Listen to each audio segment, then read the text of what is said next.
Selanjutnya adalah waktunya kuis.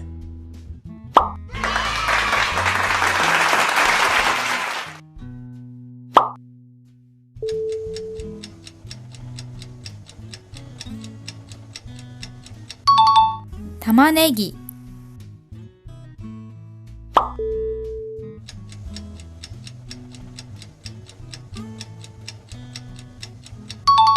megane,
denwa,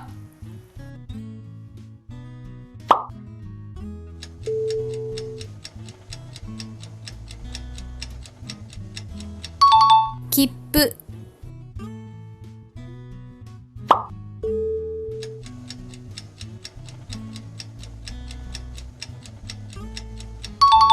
kozeni,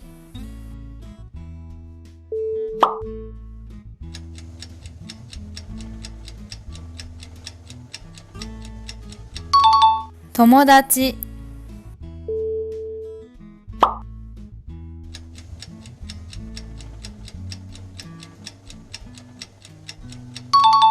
kazoku,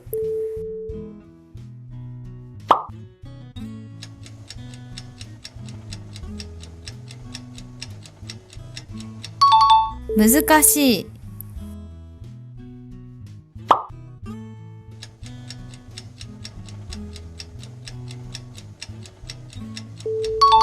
karappo,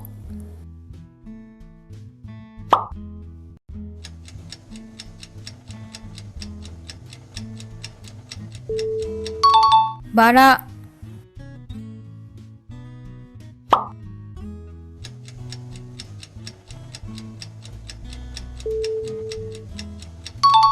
mado,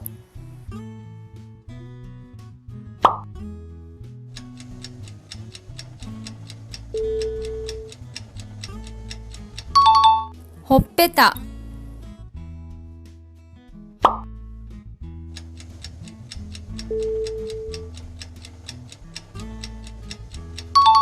nikibi.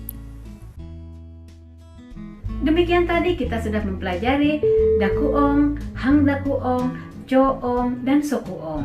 Tapi masih ada sedikit lagi yang harus kita pelajari. Tapi tidak usah khawatir karena tidak ada penambahan huruf yang baru. Kita hanya perlu mengkombinasikan huruf yang sudah ada dengan huruf yang lainnya.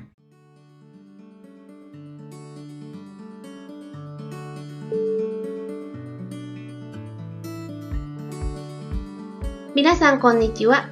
日本語コーナーへようこそ。Halo semuanya, selamat datang dan ketemu lagi di Nihongo Corner. Seperti dijelaskan dalam video-video sebelumnya, bahwa dalam bahasa Jepang ada 4 macam huruf yang digunakan, yaitu hiragana, katakana, kanji, dan romaji. Bentuk-bentuk huruf, fungsi, serta contoh-contoh huruf hiragana sudah kita pelajari dalam video-video sebelumnya. Nah, dalam video ini kita akan belajar tentang huruf katakana. Nah, di sini saya ambil 2 baris huruf hiragana dan katakana, yaitu agyo atau baris A, dan kagyo atau baris K. Sekarang mari kita perhatikan perbedaan antara keduanya. Apakah bisa melihat perbedaan karakter huruf hiragana dan katakana? Ya, dari segi bentuk, huruf hiragana memiliki bentuk yang agak melengkung, sedangkan huruf katakana memiliki bentuk yang berupa garis dan runcing-runcing. Mengenai fungsi hiragana, saya tidak akan jelaskan di sini karena sudah dijelaskan dalam video sebelumnya. Nah, di sini saya akan menjelaskan tentang fungsi huruf katakana. Fungsi huruf katakana yang pertama adalah untuk menuliskan gairaigo. Gairaigo adalah kata-kata serapan dari bahasa asing. Nah, di sini juga termasuk untuk penulisan nama-nama orang asing, nama-nama negara, atau istilah-istilah dari bahasa asing. Kita ambil contohnya television atau TV ya. Di dalam bahasa Jepang menjadi terebi ya, menjadi terebi. Orang Jepang sering menyingkat istilah-istilah asing supaya mudah diucapkan. Terkadang penyingkatan itu agak melenceng dari kata aslinya. Seperti halnya terebi ini ya. Ini berasal dari television tetapi menjadi terebi, bukan television ya. Karena mungkin dianggap kalau television itu terlalu panjang dan sulit diucapkan, makanya menjadi terebi. Nah, contoh lain adalah supermarket menjadi supa ya. Padahal seharusnya kalau melihat kata aslinya kan supamaketo ya. Tapi karena ini dianggap terlalu panjang dan sulit diucapkan, maka dipakailah istilah supa. Padahal kalau kita kembalikan ke aslinya, supa kan berarti super ya. Jadi agak menyimpang dari makna aslinya.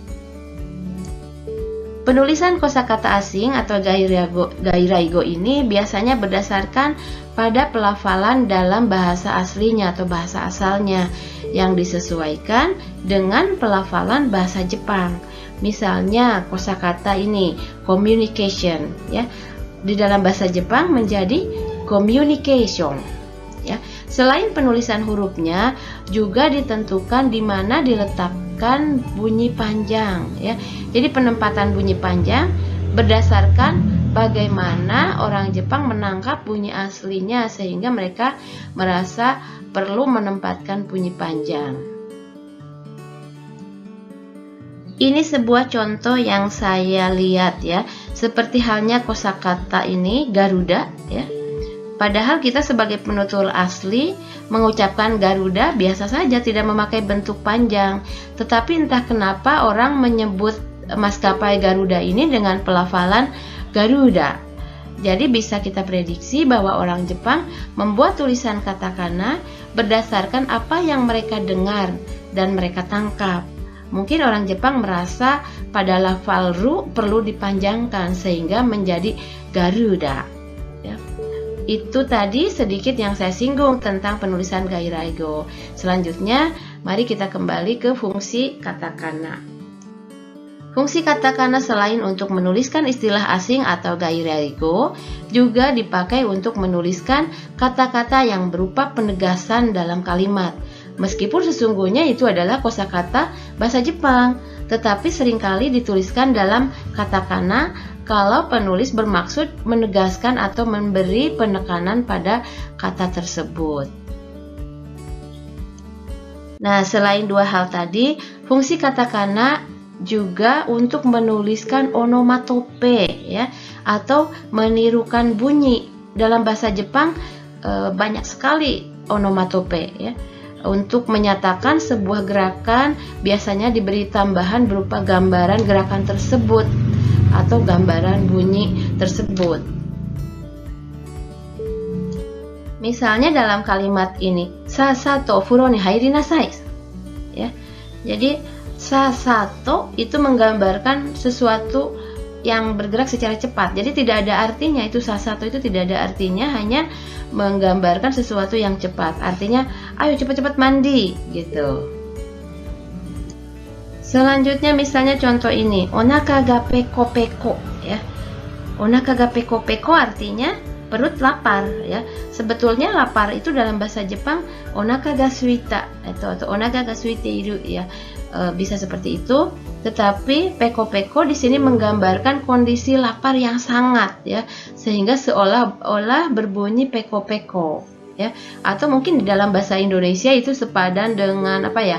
Istilahnya onaka perut yang keroncongan gitu, seolah-olah nyanyi keroncong saking laparnya. Contoh lain adalah Nihongo ga pera-pera ya. Pera-pera menggambarkan kondisi yang lancar ya. Barangkali dalam bahasa Indonesia kita sering dengar istilahnya bahasa Jepangnya lancar banget, sampai cascis misalnya. Mungkin ini ya hampir sama dengan itu, dengan pera-pera. Nah, selain untuk penulisan gairaigo dan nama-nama asing, katakana sering juga dipakai untuk menuliskan orang atau menuliskan nama orang Jepang ya. Padahal nama orang Jepang kan biasa ditulis dengan huruf kanji dan hiragana. Nah, kita tahu nama orang Jepang itu ada dua bagian, yaitu myoji atau nama keluarga dan namae atau nama kecil. Jadi katakana itu dipakai juga untuk menuliskan nama kecil orang Jepang. Nah, misalnya nama ini dibacanya Suzuki Rina.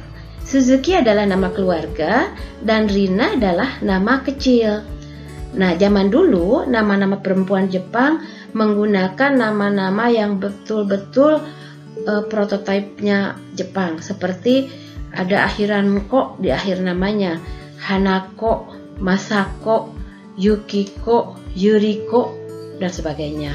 Ada juga yang berakhirannya mi ya, yang mengandung unsur kanji berupa keindahan, Masami, Mayumi misalnya seperti itu.